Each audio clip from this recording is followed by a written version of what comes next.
Venezuelan Vice President addressed the international decision rejecting Guyana's request to interfere in the country's upcoming referendum over the Essequibo.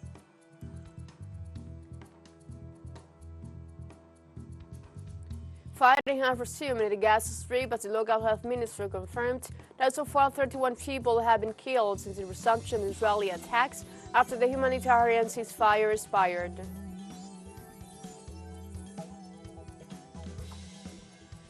And international media highlighted the agreement reached at the Climate Change Summit COP28 in the United Arab Emirates.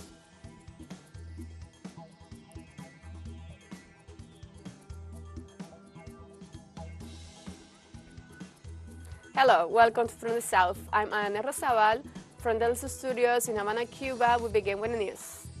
On Friday, the Vice President of Venezuela, Desi Rodriguez, in a message to the nation, reiterated the Venezuelan government does not recognize the jurisdiction of the International Court of Justice regarding the territorial dispute with Guyana over the Essequibo.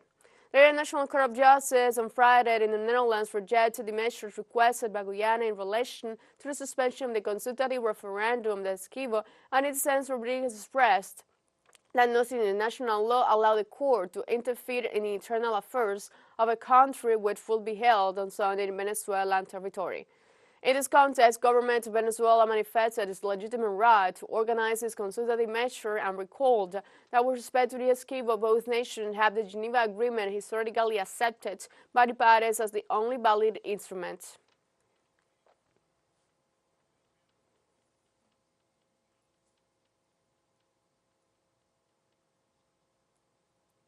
In this way, the Venezuelan Minister of Communication, Freddy Yanez, reported through his social networks that the International Court of Justice rejected the measures requested by Guyana in relation to the suspension of the consultative referendum on the Essequibo to be held on Sunday.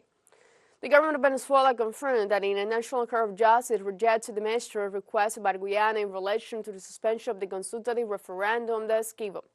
The ICJ's order comes today before the South American country holds a historical referendum regarding its claim over the disputed territory.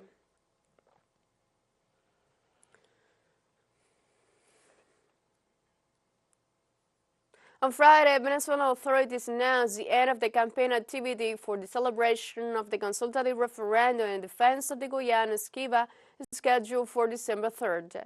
The information added that during the week, the Venezuelan people and political organizations joined in a single expression of national unity to proclaim that the Essequibo belongs to Venezuela.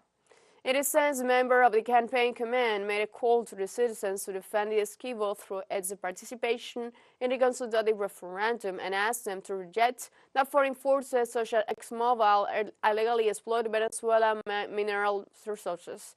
The campaign closes on Friday with massive events and mobilization in Caracas to give way to the electoral date on Sunday.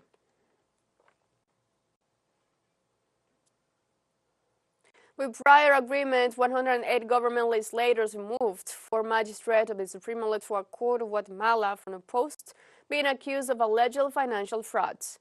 On Wednesday, Congress received a report condemning the procedure that was finally approved at a meeting on Thursday. The accused were Irma Valencia, Gabriel Aguilera, Rafael Rojas, and Mino Franco. The proposal won by majority and the full Congress voted on whether or not to recommend the withdrawal of immunity. 108 legislators approved it, thus paving the way for the Police Ministry to initiate proceedings against them.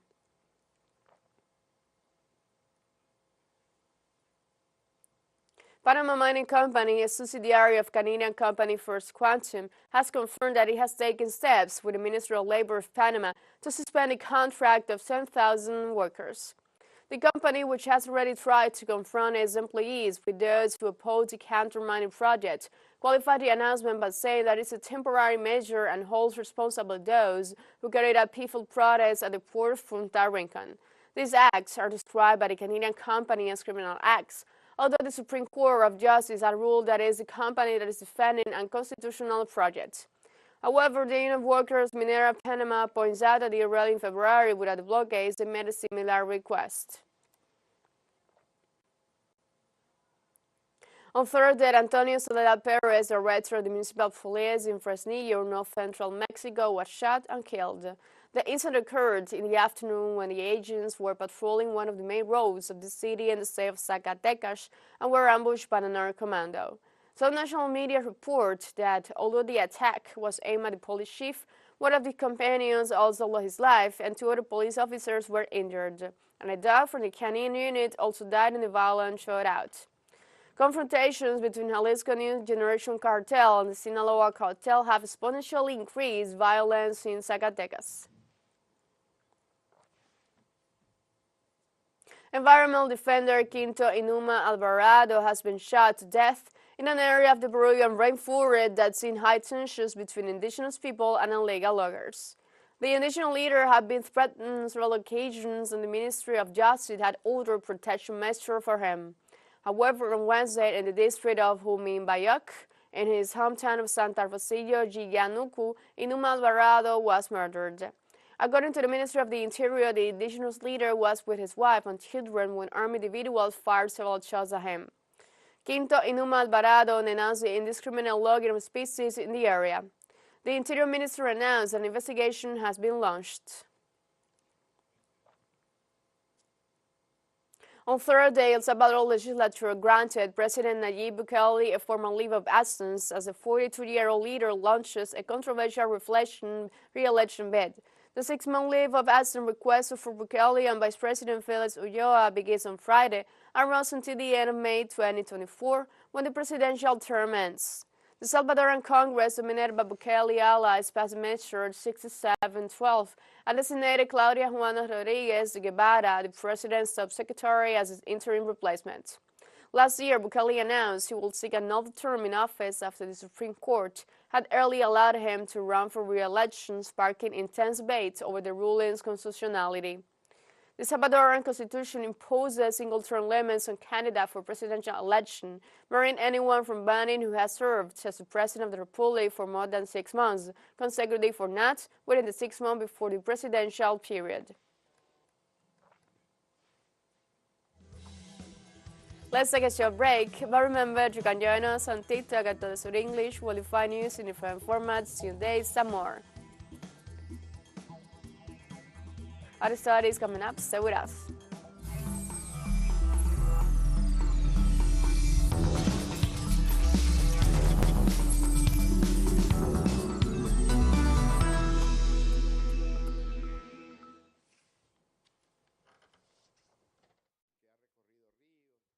Que ha tomado Peñero para dirigirse.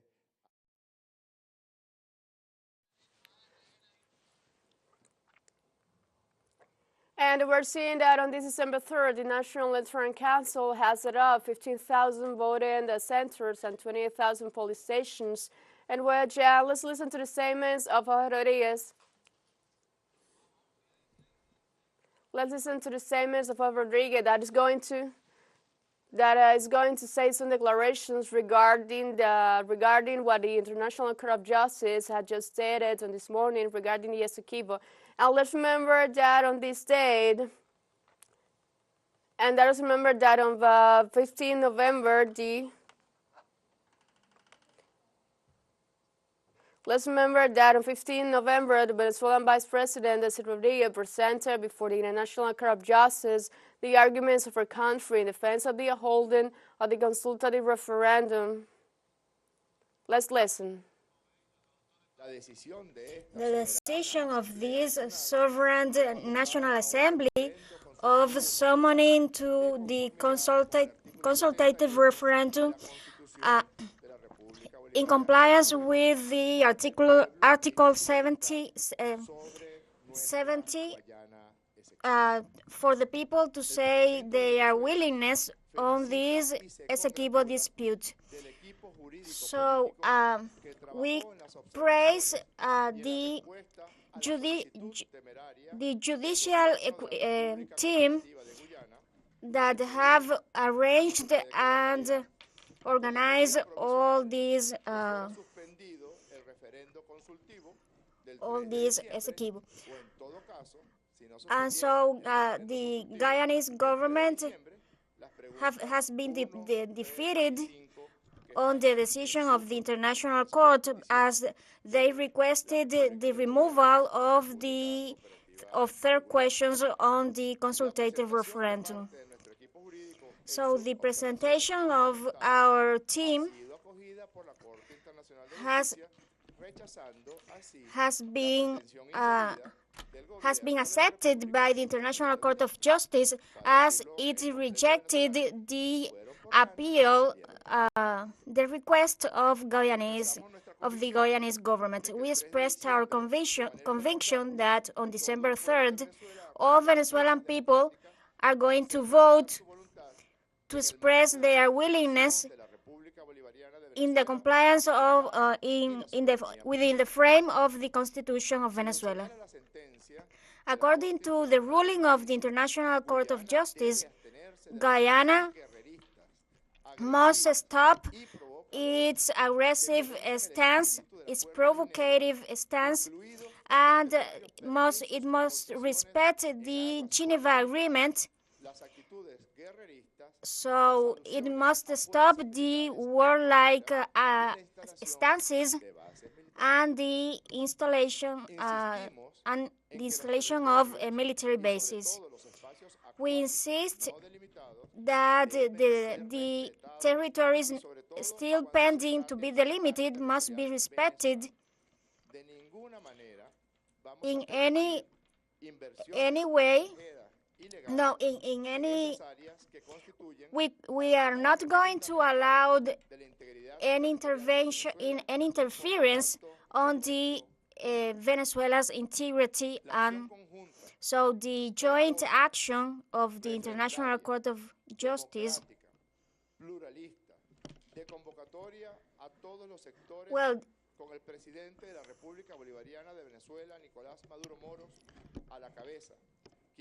so the joint action of the Venezuelan people is pivotal, and in conjunction with the public powers of the state has been, with the Venezuelan people, the truthful and the genuine way of defending our homeland and the full exercise of defending our sovereignty. Ahead of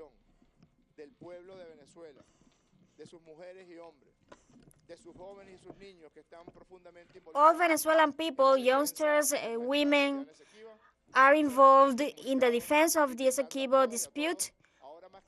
So I invite you all today more than ever to participate on the consultative referendum with force and love for the homeland, for Venezuela, for the legacy of our liberator, Simón Bolívar.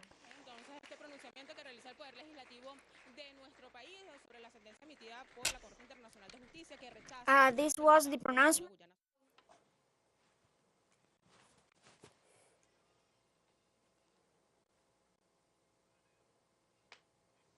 And we were listening to the statements of Jorge Rodriguez, the President of the National Assembly, and he stated that Guyana must stop his provocative stance and accept a consultative referendum that is going to take place. Moreover, he expressed that in joint action with political power of the state and considering the absolute power of the Venezuelan people, and he urged everyone to go to the polls on December 3rd for Venezuela and for Simón Bolívar. And we continue with more news.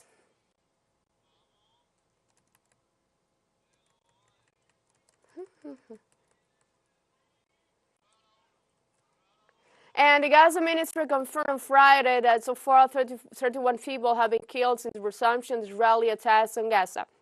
The health minister's spokesman, Ashar Al-Kira, assured that the number of wounded could not be quantified due to the magnitude of the recent attacks of the Zionists. The occupation army began to perpetrate massacres just 2 hours after the end of the truce. In this sense, local media denounced the perpetrated massacres just 2 hours after the end of the truce, and that among the new victims stand out the photojournalist Abdallah Darwish of the Palestinian media Al-Qasa, raising to 71 the number of journalists killed by Israel.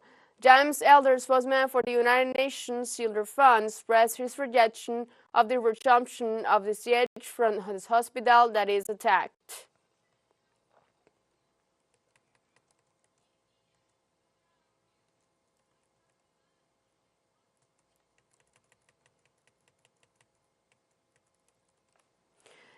On Friday, the national local media highlighted the agreement reached at a working meeting with the framework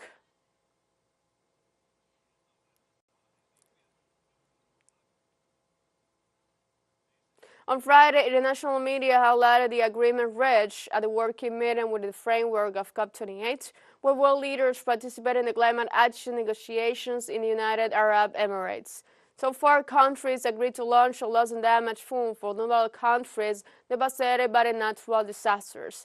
In this delegation will spend 2 weeks of negotiations on a number of issues that have long stymied the climate talks, starting with the future of oil, gas, and coal. The agreement being negotiated by nearly 200 countries includes a clause on phasing out fossil fuels, which are responsible for most greenhouse emissions. It is noteworthy that COP28 is taking place under the United Nations warning that 2023 is on the track to be the hottest year on record, and the goal of limiting warming to 1.5 degrees Celsius.